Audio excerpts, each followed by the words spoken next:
Así es, Iván. Saludos, muy buenas noches a todos. Hoy vamos a hablar de qué cambió y qué no cambió esta semana en el país en materia de justicia. Bienvenidos a Hablando de Frente.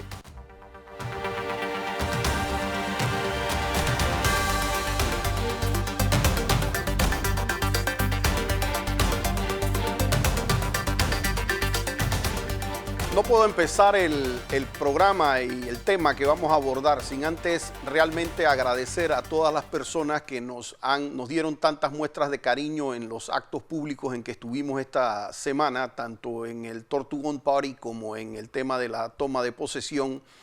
Y pues la verdad es que agradezco siempre porque son las fuerzas que le dan al programa. Igualmente la gente que nos saluda en la calle, siempre le digo no dejen de hacerlo porque a nosotros nos da muchísima satisfacción. No dejen de interrumpirme aunque me vean en la mesa, donde sea.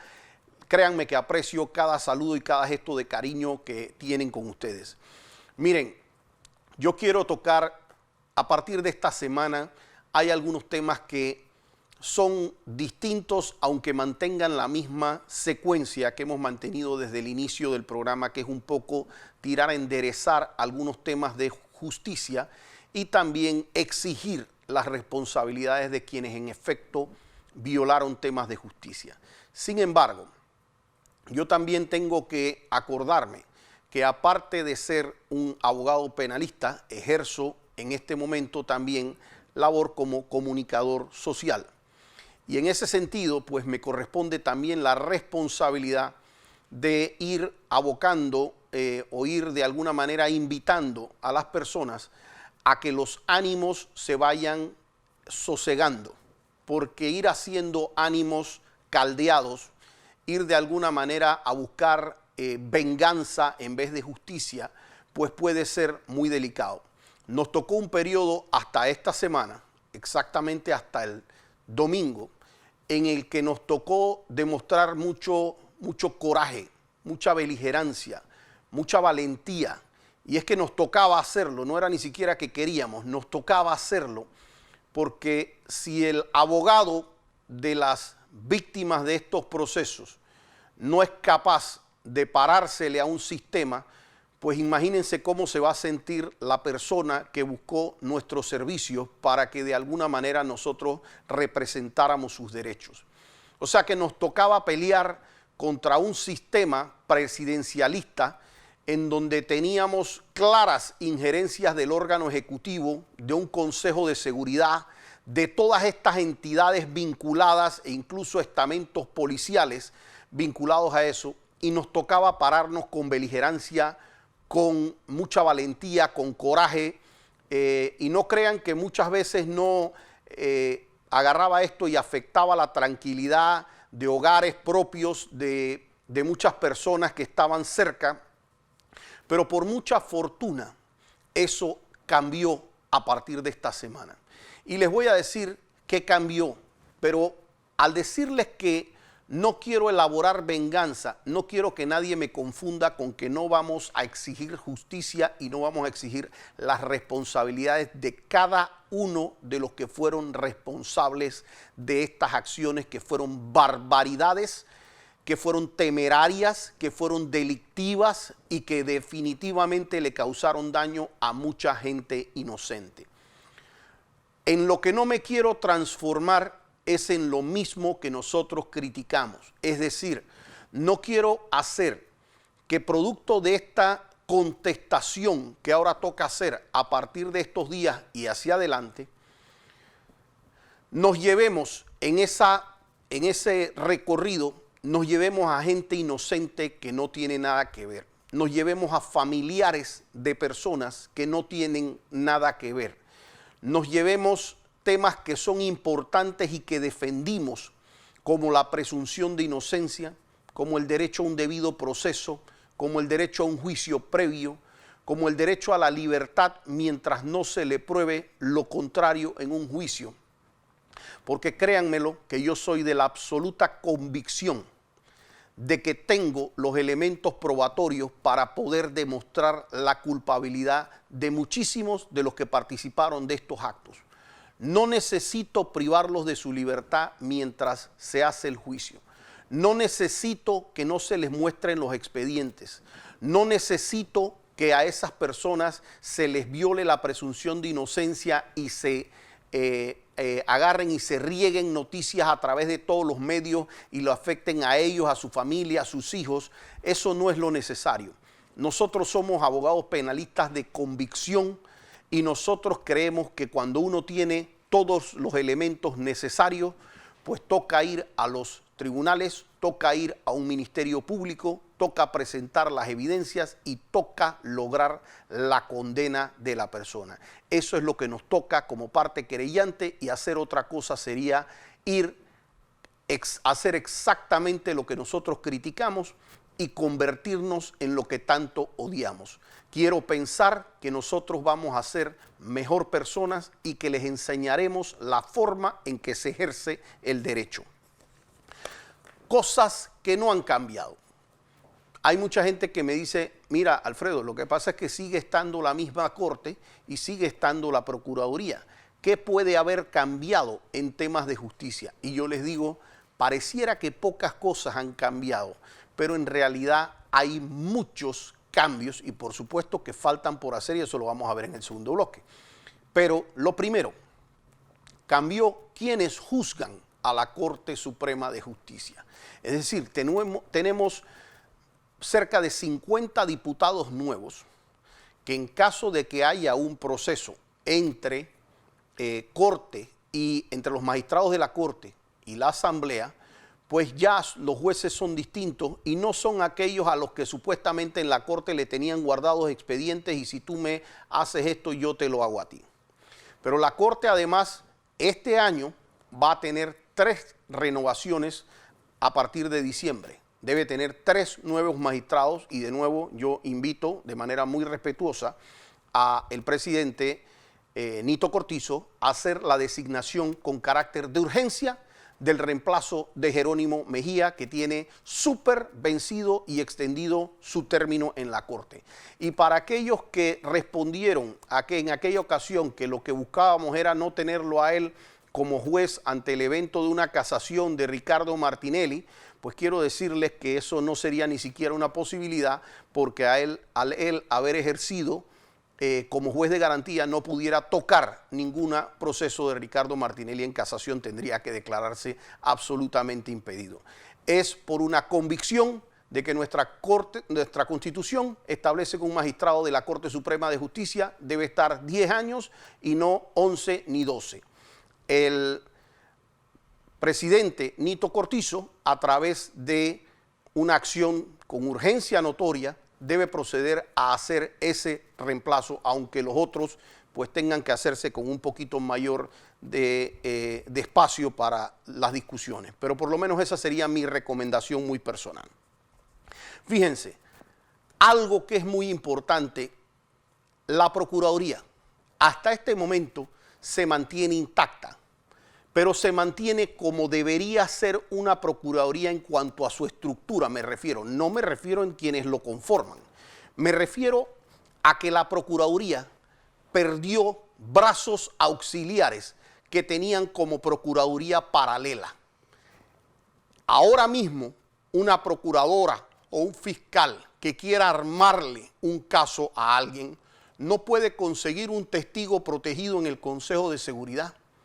No puede hacer que el Consejo de Seguridad a su testigo protegido que ganaba $700 lo nombren con $8,400 en el exterior. No puede hacer que hagan informes en el DIP o en la DIJ o que hagan informes en la UAF, porque esas son entidades que ya no controlan o no tienen injerencia, por así decirlo, desde el Ministerio Público, porque la cabeza del órgano ejecutivo cambió. Y créanmelo, que yo sí confío plenamente en que eso no lo va a hacer Nito Cortizo y mucho menos con la procuradora Kenia Porcel. Entonces, yo creo que esos escenarios son muy, muy importantes. ¿Por qué?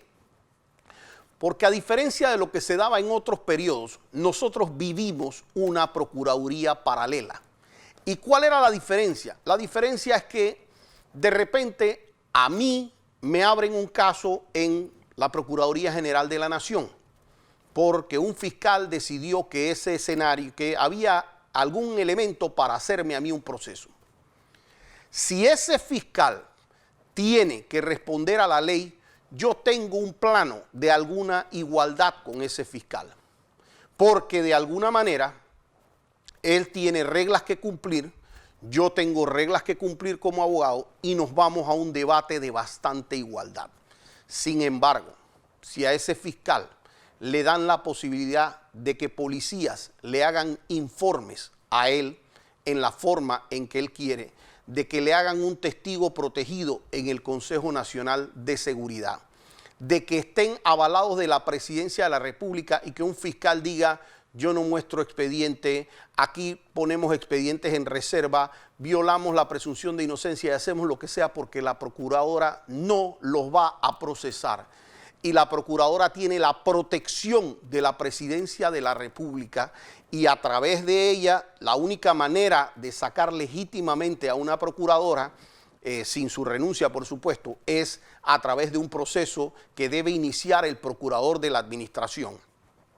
Cuando hay tal respaldo sobre una procuradora y fiscales se sienten omnipotentes. Quiere decir que ellos sienten que pueden hacer lo que les da la santa y regalada gana. Cuando hay presupuestos, como en efecto tenía el Consejo Nacional de Seguridad, presupuestos ocultos que se manejan en efectivo supuestamente para manejar fondos de fuentes y cosas similares, supuestamente son fuentes de información, pero como eso no tiene un control que pueda ser verificado por cualquiera, esos presupuestos también se usan para filtrar noticias, para comprar periodistas, para comprar vocería, y en donde esas personas le filtran expedientes, hacen ver a la persona culpable. Y déjenme decirles lo que se vivió con el Consejo Nacional de Seguridad, que salió público lo que hizo el señor Saltarín y todos los demás en el Consejo de Seguridad. Eso falleció. Eso acabó. Hoy día, si una procuradora o un fiscal quiere tratar de hacer un caso con uno, quiere mandar a que lo sigan a uno la policía, ella tiene que mandar un oficio y tiene que justificar por qué quiere eso. Si quiere una escucha telefónica, no se la van a hacer de manera extrajudicial, tiene que mandar un oficio, solicitarlo, tener aprobación de la corte y que eso se haga. Si quiere que le hagan un informe en la UAF, en la policía, en cualquier entidad del Estado, DGI, lo que se le ocurra, no se va a poder hacer de una manera turbia. Ella tendría que mandar un oficio, tiene que hacer los canales y todo ese paquete que antes apoyaba, por así decir, a una procuraduría, eso no se tiene. Déjenme decirle, ese balance es lo que nos da a nosotros para reclamar muchas cosas que esta Procuraduría ha hecho. Y ahí sí nosotros tenemos que estar claros que todavía eso es un bastión de la gente que violó la ley, el proceso, se llevó los códigos por los cachos, se inventó sus propias leyes y eso todavía es un bastión que nosotros tenemos que ver cómo se atiende de manera jurídica, porque no podemos invitar a un órgano ejecutivo ni a nadie a que haga algo contrario a la ley, ni siquiera con que no nos guste la Procuradora General de la Nación. Pero sí hay muchas cosas que nosotros sí podemos hacer.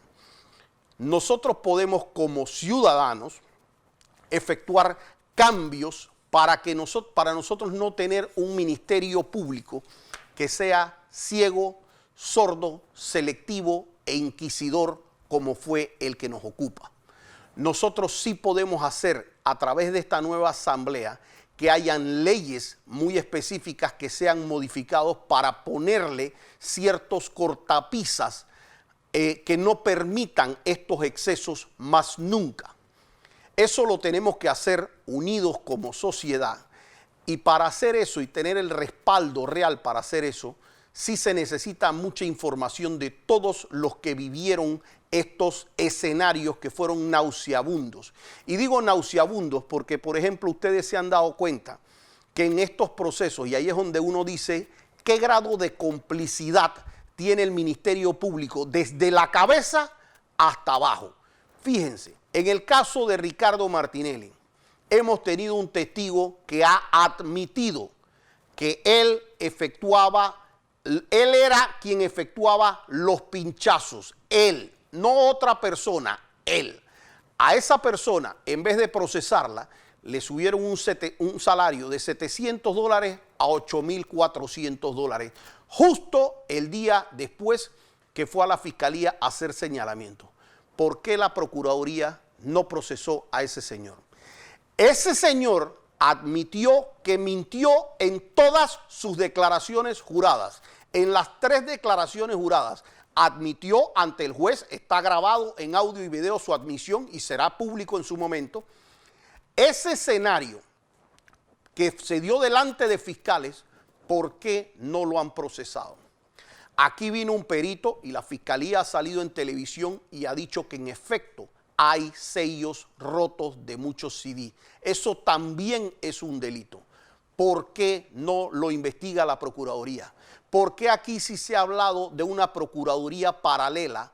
¿Por qué tampoco eso lo investiga la Procuraduría? ¿Por qué los temas de Odebrecht que tocaron a ciertas personas, eso no lo investiga la Procuraduría?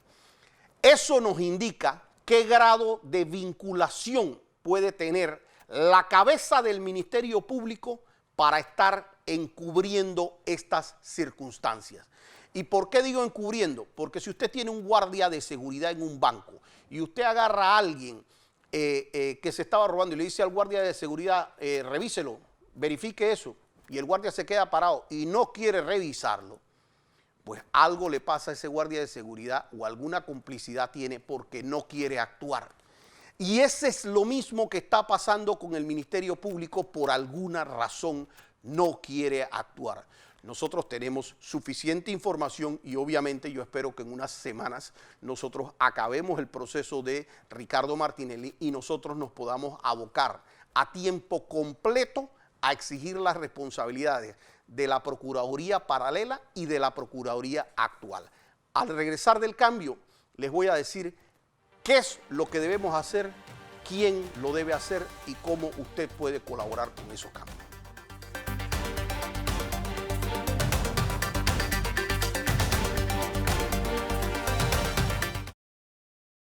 Un montón de cosas que cambiar, pero hay algunas que son obviamente de carácter urgente.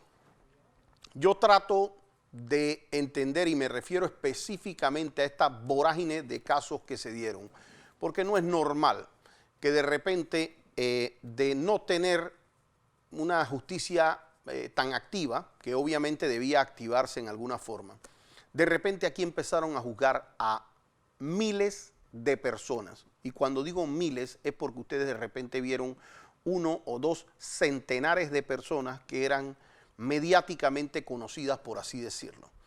Esas personas llamaban la atención, estaban en los medios, pero detrás de esto afectaron a un montón de personas que no son tan conocidas, que a veces eran funcionarios del despacho y les costó el cargo, que eran personas de menor jerarquía, de jerarquía media, empresarios no conocidos que en su momento dado hicieron alguna transacción, pero que este gobierno que pasó no tuvo asco en ver cómo acababa con esos empresarios y entre medio de eso obviamente se llevó la economía.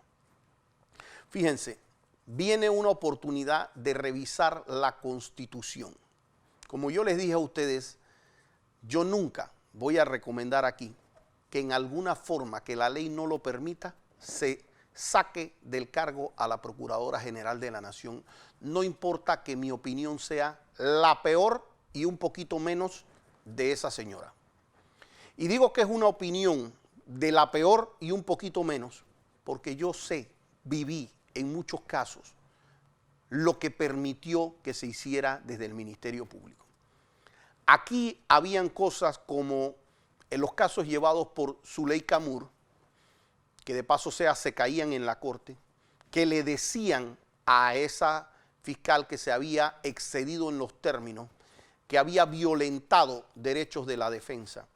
Y en vez de esa fiscal ser sancionada y hasta destituida, resulta ser que le daban de alguna manera mejores condiciones en el Ministerio Público y de hecho en la presidencia le llegaron hasta a ofrecer una magistratura de la Corte Suprema de Justicia que gracias a Dios y a todos los ángeles, no llegó esa señora a ser magistrada de la Corte Suprema de Justicia, y tenemos el honor de haber participado de ese grupo que se opuso a que ella llegase a la Corte Suprema de Justicia.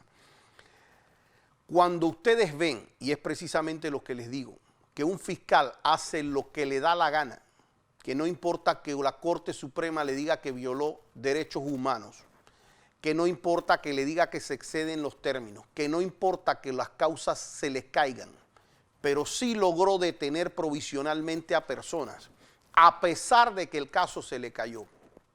Y usted ve que una procuradora no toma acción sobre eso, es que esa procuradora está avalando lo que está ocurriendo. Fíjense, si yo tuviera una procuradora, que aquí en Panamá se hubieran dado 4 o 5 casos en donde, bueno, alguien salía a protestar, mire, oiga, están aplicando la detención provisional de una manera muy arbitraria. Fíjense que eso no es necesario. Fíjense que hay un caso en donde una fiscal se excedió de los términos, que no, hay una fiscal que no permite a una persona ver los expedientes, no permite a los abogados ver los expedientes, está decretando reservas. Están apareciendo estos testigos protegidos extrañísimos. Pero usted tiene eso en 5 casos, en 6 casos. Bueno, usted dice, bueno, a lo mejor la procuradora no está enterada de eso. Ella no necesariamente es parte de eso. Vamos a ponerle la queja a esa fiscal para ver si la procuradora toma acción sobre eso. Pero cuando usted ve que una procuradora ha visto miles de estos casos, literalmente, miles de estos casos, y no hace absolutamente nada, y ella además participa de conferencias de YouTube y en todos los medios de comunicación violentando la presunción de inocencia, y ella misma personalmente sale en videos presionando a la Corte, que llegó a decirle a la Corte Suprema de Justicia, y de hecho será objeto de una acción legal nuestra, porque la Procuradora General en un video admite que ella le dijo al presidente de la Corte que si ellos fallaban de una manera, a ellos los iban a linchar. Y eso, en criterio de este abogado que está aquí, es una amenaza y es una intimidación a un funcionario judicial, y ella como procuradora no puede hacerlo. Habían momentos en que nosotros no podíamos ir a presentar estas acciones, porque uno tiene que ser también estratégico e inteligente y saber que ciertas acciones por ciertos momentos políticos pueden quedar en inacción. Pero créanmelo, que nosotros guardamos una bitácora de cada una de estas cosas que no prescriben en 6 años, en 8, algunos hasta más tiempo. Así es que todos estos son escenarios que estos funcionarios irresponsables, malditos, abusivos, se dedicaron a llevar una agenda, y tuvieron el aval de la cabeza del Ministerio Público. ¿Qué toca hacer entonces? Toca documentarle eso al país, y toca que la gente tome acciones jurídicas. ¿Y qué acciones jurídicas podemos hacer? Bueno, son varias. La primera, vienen cambios constitucionales. En los cambios constitucionales se puede delimitar el tiempo de la Procuradora General, incluso recortar su término como procuradora, y se puede hacer con quienes tengan el cargo vigente, tal como Martín Torrijos se recortó 2 meses su periodo de septiembre a julio, y lo hizo así igualmente para los alcaldes, para los diputados y para los representantes. Es decir, se puede hacer siempre que se apruebe en un cambio constitucional, y por supuesto que lo vamos a proponer. Pero la gente tiene que entender es por qué un cambio de esa naturaleza. Porque es que no se puede mantener a una persona que, aparte de haber sido, de haber llevado esto con una maldad suprema, no se puede permitir el nivel de ineficacia de la Procuraduría. Porque es que díganme, después de 5 años, ¿qué es lo que ha logrado esa Procuraduría? ¿Cuáles fueron los grandes resultados de los 2.000 personas que fueron agarraron ahí y metieron presa? ¿Cuáles son los resultados efectivos en condenas efectivas de esa cantidad de personas? Así es que si no fuera por mala, que es por mala persona, que sea por mala en cuanto a eficacia, no ha servido en la Procuraduría General de la Nación. Si ese escenario constitucional no se hace, también se puede revisar desde la forma en que se designa hasta la forma en que se quita, porque es que tiene que haber alguna manera de quitar el tapón ese que pusieron cuando pusieron a su jefe inmediato y su colaborador cercano, el señor Rigoberto González, como procurador de la administración, porque él es el único que le puede abrir un proceso penal actualmente a ella. Y eso tiene que cambiarse a rango constitucional. No puede ser que solamente una persona sea el filtro, porque es que si son amiguitos y uno es amiguito del otro y uno se procesa el uno con el otro, pues ninguno de los dos se procesan y ahí es donde vienen estos excesos. Tiene que haber responsabilidades, que esto sí se puede cambiar a nivel de ley y para eso nada más basta la asamblea y basta la sanción por parte del Ejecutivo, es decir, el presidente de la República. Ese cambio de ley tiene que establecer responsabilidades personales para aquel fiscal que actúe de manera abusiva, para aquel fiscal que actúe también de manera negligente. Esa persona tiene que responder él y sus bienes, no los del Estado, sus bienes tienen que responder cuando él se equivoca o comete estas atrocidades. Tiene que haber también la condena en costas para el Ministerio Público, es decir, cuando no prueba lo que está diciendo que va a probar. Y esta propuesta, déjenme decirle, para aquellos que piensan que es demasiado excesiva, así funciona en Chile. En Chile, que tiene una justicia envidiable, si el Ministerio Público no prueba lo que dijo que iba a probar, es sancionado en costas.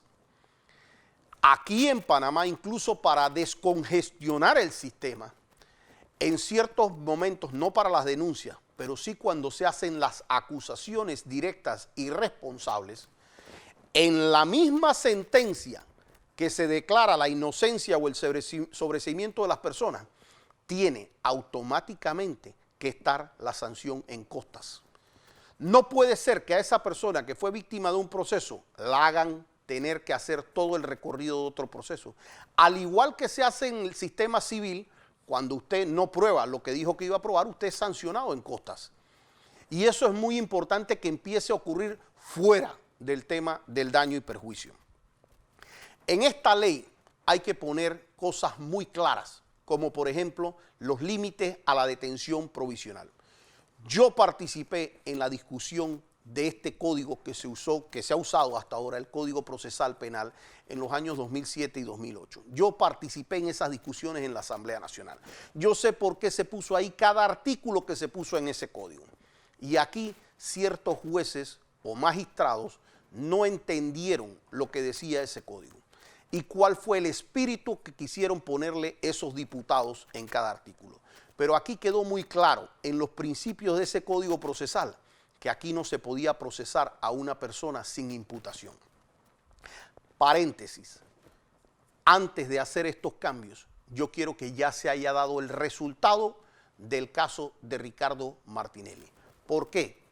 Porque si yo voy a hacer propuestas sobre esto, no quiero que tenga nada que ver con el caso de Ricardo Martinelli. No quiero que se diga que se están haciendo propuestas en base a un interés particular del caso de Ricardo Martinelli. No me interesa que esa sea la percepción ni la forma en que sea vista.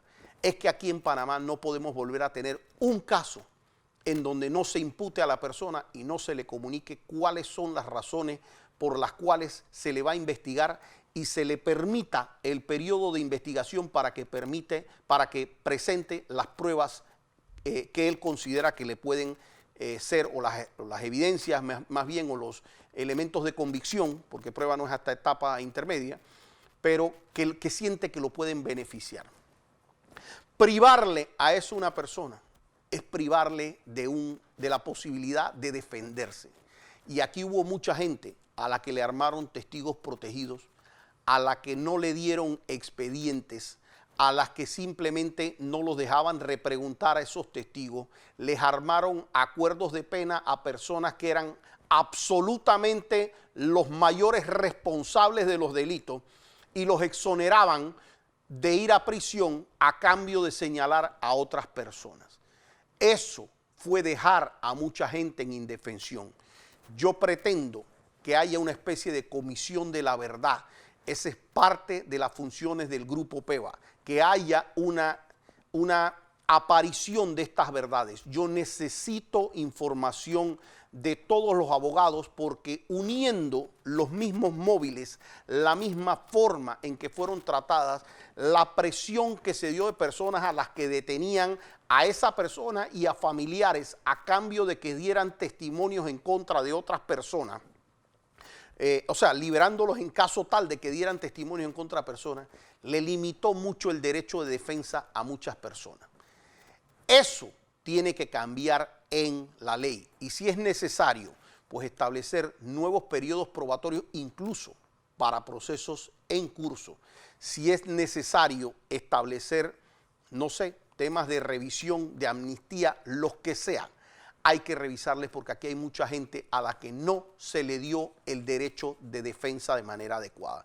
Tiene que haber una ley muy puntual, por supuesto con requisitos muy específicos de lo que se deba demostrar con un tribunal para abrirle ese espacio para que esa persona pueda ser considerada para estos beneficios una vez probado que en efecto se dieron violaciones a su derecho de defensa. El límite a la detención provisional. Ese límite a la detención provisional que pusimos de 1 año no es para que nadie lo interprete. Eso se puso en ese código porque ese es el límite. Y de hecho en el sistema inquisitivo, que era más demorado, yo propuse que nadie pudiera estar más de 2 años detenido. Y posiblemente en menos de 10 o 15 días voy a volver a someter a la Asamblea esa ley. Y la vamos a sustentar, porque aquí nadie debe estar detenido sin un juicio previo más de 2 años, ni en el sistema inquisitivo ni en el sistema acusatorio. Es un abuso. Ya si a la persona le pusieron 3, 4, 5 años en detención provisional y después lo sacan inocente, ya no tiene ningún sentido que lo sacaran inocente. No sirvió de nada. Eso tiene que cambiar y eso lo podemos cambiar en la ley, pero cuando vengan esos cambios de ley, cada uno de ustedes es muy importante al momento que ustedes generan opinión, porque esto va a tener grupos en contra, va a tener gente diciendo no, es que esto busca beneficiar, y tiene que tener a la gente muy clara de qué es lo justo, de qué es lo que tiene que lograrse, de que nosotros como sociedad algún día dijimos que nosotros creemos en un juicio antes de que la persona vaya detenida, que si esa persona va a estar detenida antes de un juicio, tiene que tener límites esa detención. Y nuevamente, digo, lo voy a hacer acabando el caso de Ricardo Martinelli, porque no quiero que bajo ningún concepto se establezca que lo que yo estoy planteando tiene nada que ver con el caso de Ricardo Martinelli. Hay gente que tuvo una defensa muy injusta, gente que no le dejaban ver los expedientes, gente aquí a la que le mostraron un testigo protegido en una página lo que decía y no dejaban que lo pudieran contrainterrogar a esa persona ni aún con disfraz o lo que fuera. Simplemente lo que dijo ese testigo protegido, eso era ley de la República. Pero a raíz de la investigación que hizo y nuevamente la periodista Adelita Coriat, aquí se probó, y en el caso de Ricardo Martinelli se ha probado con la cara de la persona, que ese testigo protegido era del Consejo de Seguridad, que ahí se armaban los testigos protegidos, que a ese testigo protegido lo mandó directamente Juan Carlos Varela a declarar en ese proceso, que a ese testigo protegido antes de su declaración ganaba $700 y al día siguiente de su declaración empezó a ganar $8,400. ¿Ustedes creen que esos escenarios, que no solamente lo tuvimos en el caso de Ricardo Martinelli, que lo tuvieron otras personas, usted cree que eso fue justo? ¿Usted cree que es justo que aquí se armaran casos basados en informes de Contraloría, que no importa si se habían entregado todas las mochilas que se hubieran entregado, ellos decían hay una lesión completa? Es decir, como si no se hubiera entregado ni una sola mochila, para luego, después que se hacía todo el caso de las mochilas, salir en evidencia que sí se habían entregado las mochilas, que no había sobrecosto, y lo que terminaron en un momento dado diciendo es que no se habían entregado en el lugar que habían acordado en el contrato, porque había más lejano y lo habían entregado era en las escuelas regionales. Fíjense semejante cosa para acusar a alguien de peculado. Tuvieron a una muchacha, una mujer, la tuvieron detenida, la abusaron de ella mediáticamente, le tiraron su nombre al piso, la tuvieron en una celda por meses, acabaron o trataron de acabar, porque la verdad que la he visto levantarse de esa ceniza, pero trataron de acabarla, definitivamente la afectaron, para después tener que ir a un juicio y la propia fiscalía tener que reconocer que en efecto las mochilas sí se habían entregado, que no había un tema de sobrecosto, pero que ellos entendían que se había entregado en un lugar distinto. Miren, señores, eso no es ni una violación al contrato, pero si lo hubiera habido, eso sería una violación contractual, en cuyo caso hay cualquier tema administrativo para resolver, pero jamás para tratar a una persona en la forma en que ellos trataron. Eso no pasó con esa persona, pasó con miles. Y por eso, para cerrar este programa, yo quiero pedirle a todos los abogados, a quienes fueron víctimas de este maltrato, a quienes hayan sido testigos de estos hechos, a propios funcionarios del Ministerio Público. Señores, yo siempre he dicho que ese Ministerio Público tiene gente buena. Yo confío en ustedes, gente que está en los cargos medios, gente que no ha sido reconocida por su trabajo y que han visto cómo le han puesto a un poco de sinvergüenzas arriba, que lo único que hacen es seguir órdenes.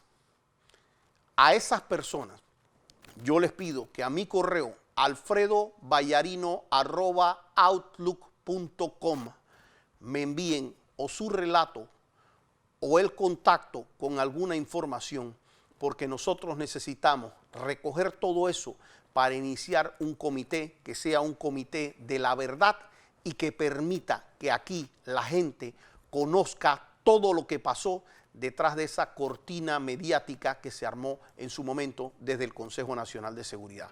Con esto los dejo, no sin antes invitarles a que nos sintonicen en las redes en YouTube y de paso las compartan. Los veo a todos hasta el próximo jueves y muchísimas gracias por habernos dejado entrar en su hogar.